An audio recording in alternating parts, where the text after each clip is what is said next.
The left continues to celebrate, in the media world, the ouster of Tucker Carlson from Fox News.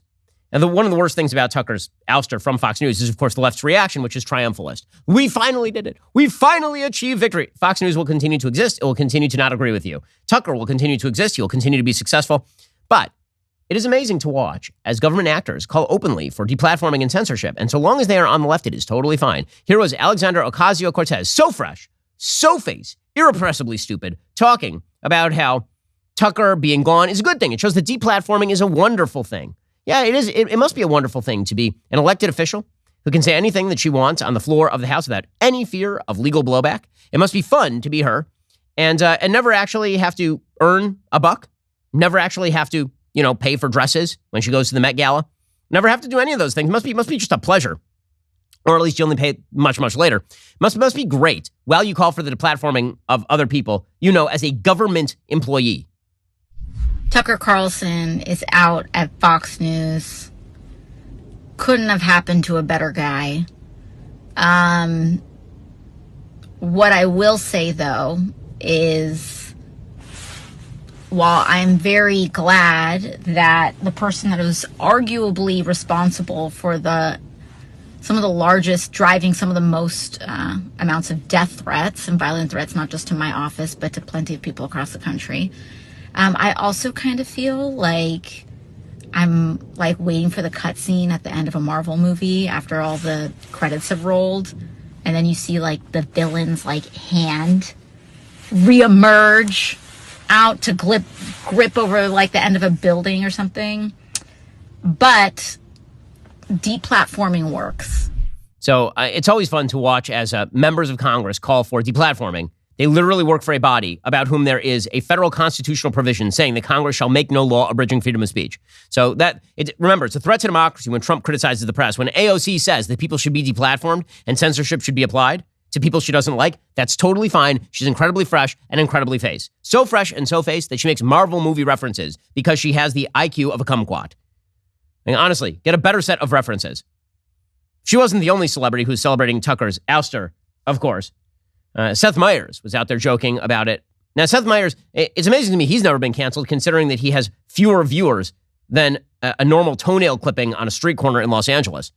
But here was Seth Meyers. This is the first time anyone's actually seen this. So I'm excited to bring you a person named Seth Meyers telling a joke. This will be the first time you've ever heard of him or have seen any of his jokes. Fox News announcing in the last hour, Tucker Carlson is out, effective immediately.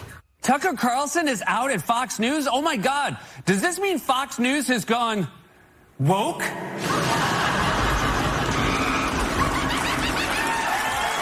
He's so funny, guys. Dude, that guy's hilarious. I went through all the stages of Tucker's face in one sitting. First, I was shocked. Then I was confused. Then I did the Tucker laugh. He is so funny. That's actually closer than you think. Okay, that's fine. Then I had so many questions. What are we going to do without Tucker? Who else is going to tell us when M&Ms aren't anymore? You know what would be really funny, though? If they replaced him at 8 p.m. with the new green M&M. That would be pretty funny. Who wrote these jokes? The only thing that was funny about that is Tucker actually laughing. That's the only thing funny about that entire clip. By the way, I just want to point out that from 2016 to 2022, Seth Meyers' show went from 1.5 million viewers to 786,000 viewers. He is on a network, guys. And here he is criticizing. What do you have to do to get canceled at one of these networks? That's the real question in all of this.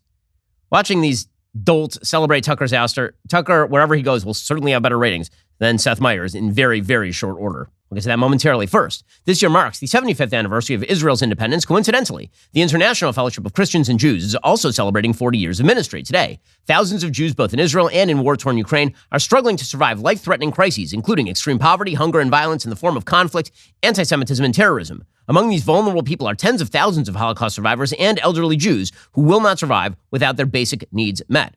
Now, I've spent a lot of time with Holocaust survivors, some of the most incredible people on the planet. There are a lot of them in Ukraine who suffered not only through the Holocaust, but then through communist oppression. And now they're having to suffer through war. With just $40, you can provide one person with an emergency food box and hot meals for 1 week. Today, we've got a special matching opportunity where your gift will double in impact. A $40 gift becomes an $80 gift. A $100 gift becomes a $200 gift. Go to benforthefellowship.org or call 800-331-3737 to rush an emergency food box today. Your special gift will double in impact to provide those in need with twice as much nourishment. That's benforthefellowship.org or call 800-331-3737. That's 800-331-3737. If you own a business, the past few years have been a really bumpy ride. You could probably use a break. Innovation Refunds can help. Innovation Refunds knows the value of your time. That's why they made it easy to apply for the Employee Retention Credit, or ERC. Go to getrefunds.com, get started in less than 8 minutes, see if your business qualifies for ERC assistance. Your business might be eligible for a payroll tax rebate of up to $26,000 per employee kept on payroll during COVID-19. Innovation Refunds has already helped clients claim over $3 billion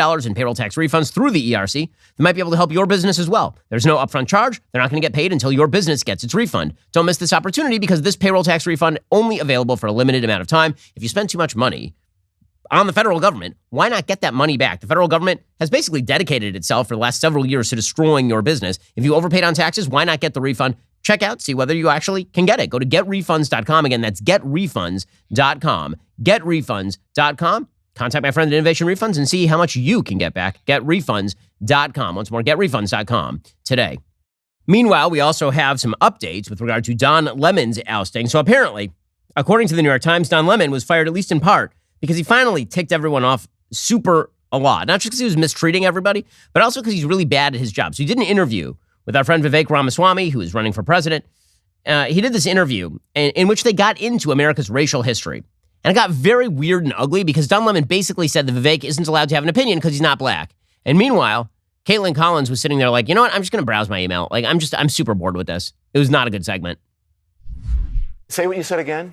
Black people secured their freedoms after the Civil War. It is a historical fact, Don. Just study it. Only after their Second Amendment rights were secured. They were not secured their freedoms after the Civil War. That is not, you are discounting Reconstruction. You're discounting a whole host of things that happened after the Civil War when it comes to African Americans, including the whole reason that the Civil Rights Movement happened is because black people did not secure their freedoms after the Civil War. You are sitting here telling an African American about the rights and what you find insulting about the way I live, the skin I live in every day. Here's where you and I have a different point of view. Black and white that black people don't have in this country, and that black people do have. Well, here's where you and I have a different point of view. I think we should be able to express our views regardless of the color of our skin. We should have this debate. I'm not saying you without me regarding you as a black man, insulting that but you're me regarding you here, as a fellow citizen. That you're That's what I think here, we should say. whatever ethnicity you are, explaining There's Poppy Harlow pulling out her phone. What it's like to be black. Whatever ethnicity I am, I'll tell you what I am. I'm an Indian American. I'm proud of it. But I think we should have this debate. Black, white, doesn't matter. I think we should have this on debate. The content of the ideas. If you're going to do it, you should do it in an honest way. According to the New York Times, quote,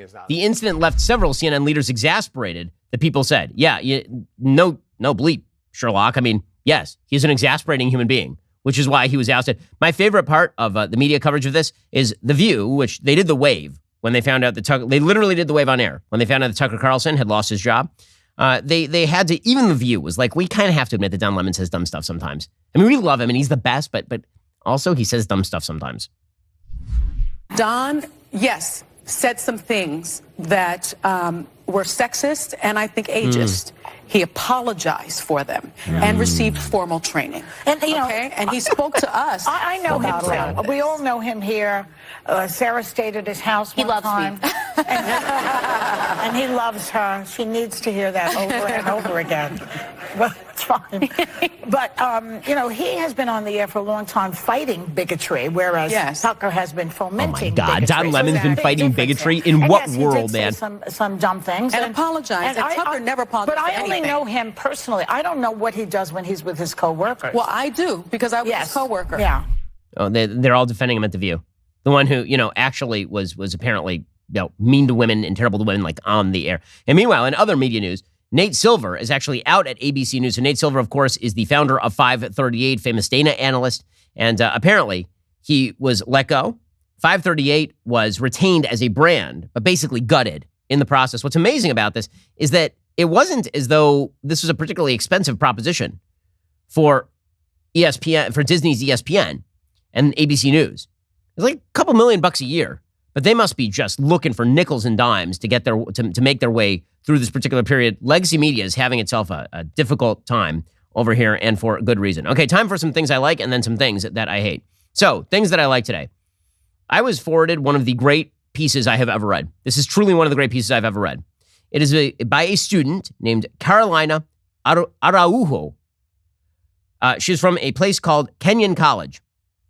I will admit that I was not really aware of Kenyon College until I actually read this piece. It apparently is in Gambier, Ohio.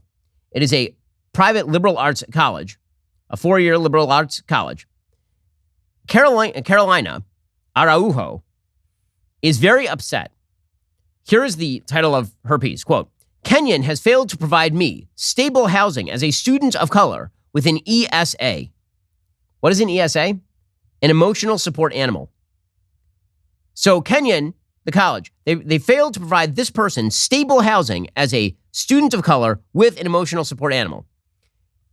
Then proceeds a massively long, self-centered story about how this person demanded like 8 types of housing and was accommodated every step of the way, but they didn't do enough because she is a person of color who has a cat. I kid you not. This is the generation that we have bred here in the United States. Quote, for almost 2 months, I've been in communication with the Office of Residential Life, trying to figure out where I'm supposed to live.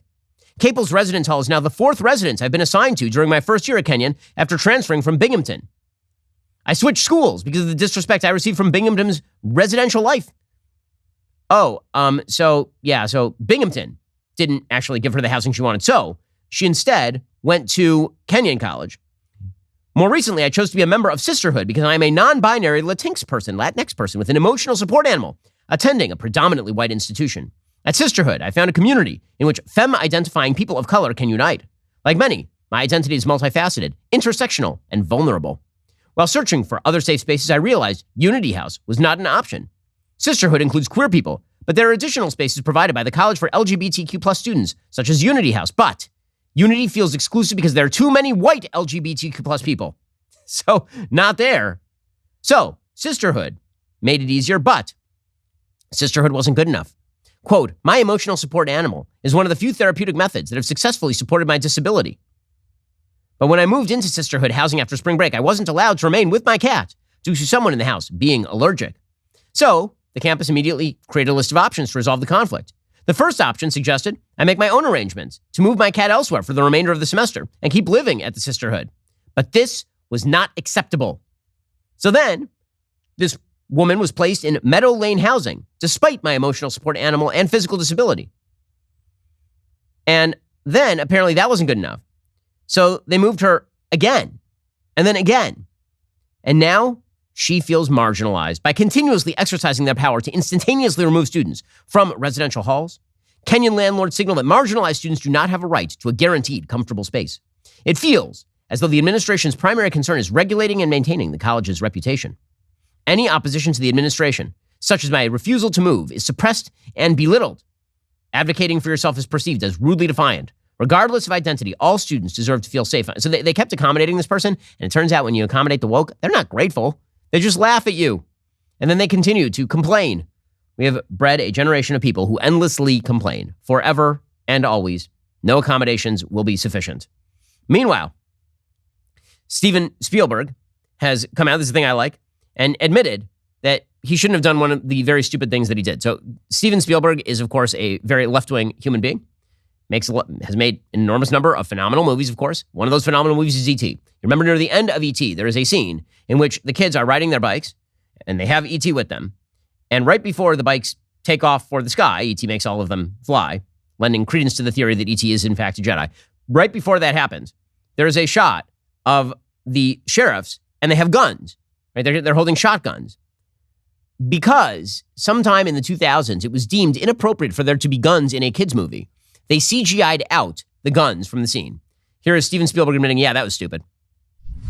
I know at one point you took some guns out of E.T. and then regretted it. That was a mistake. That was a mistake. I never should have done that because E.T. is a product of its era. And it's not, no film should be revised based on the lenses we now are either voluntarily or being forced to peer through. But E.T. was a film that I was sensitive to the fact that the federal agents were approaching a bunch of kids with their firearms exposed, and I thought I would change the guns into walkie-talkies. And he admits now this is a stupid idea. Yes, correct. So maybe all of the artists should do this. Maybe they should all stop with this garbage where they're like, what if we just revise all of the old art and then do malice struggle sessions where we pretend that we're real sorry for having a gun in E.T. So good for Spielberg for coming around a lot late on this one. Alrighty, guys, the rest of the show continues right now. You're not going to want to miss it. We'll be getting to the mailbag. Plus, a kind of amazing story about a woman who was sadly body shamed for, and I quote, letting my boobs hang out at the gym. Yes, it's a strange, puzzling story. If you're not a member, become a member. Use code Shapiro at checkout for 2 months free on all annual plans. Click the link in the description and join us.